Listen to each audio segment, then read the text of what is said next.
আজকের ভিডিওতে আমরা জানবো জগন্নাথ দেবের এমন কিছু অলৌকিক রহস্য যা শুনলে আপনারাও অবাক হয়ে যাবেন। চলুন জেনে নিই। পুরীর জগন্নাথ মন্দির শুধু একটি দেবালয় নয়, অনন্ত রহস্যের এক জীবন্ত আশ্চর্য।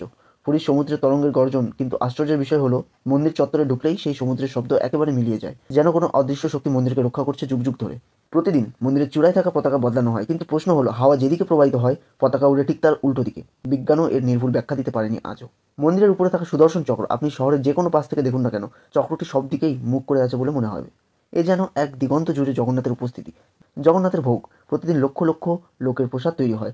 আশ্চর্য হলো, কেউ যতই আসুক কখনো প্রসাদ কম পড়ে না। মা অন্নপূর্ণা যেন নিজেই রাঁধেন ভক্তদের জন্য। শাস্ত্রমতে মূর্তিগুলো গাছের কাঠ দিয়ে তৈরি, কিন্তু কোনো পোকা ধরে না, নষ্ট হয় না। রথযাত্রা পৃথিবীর অন্যতম বড় উৎসব, কিন্তু বিশ্বাস করা হয় মানুষ নয়, জগন্নাথ নিজেই রথ টানেন। না হলে এত বিশাল রথ নড়বেই বা কীভাবে? পুরীর মহাপ্রসাদে শুধু খাবার নয়, এ হলো ঈশ্বরের আশীর্বাদ, বিশ্বাস। যে ভক্ত মন থেকে গ্রহণ করে তার জীবনে শুভ শক্তি প্রবাহিত হয়। জগন্নাথদেব ভক্তের অন্তরে বিরাজমান। তার অলৌকিক লীলা মানুষের বোধের বাইরে। ভক্তি আর বিশ্বাসই একমাত্র পথ তাকে উপলব্ধি করার। আপনারা যদি এই ভিডিওটি ভালো লেগে থাকে অবশ্যই কমেন্টে জয় জগন্নাথ লিখতে ভুলবেন না। ধন্যবাদ।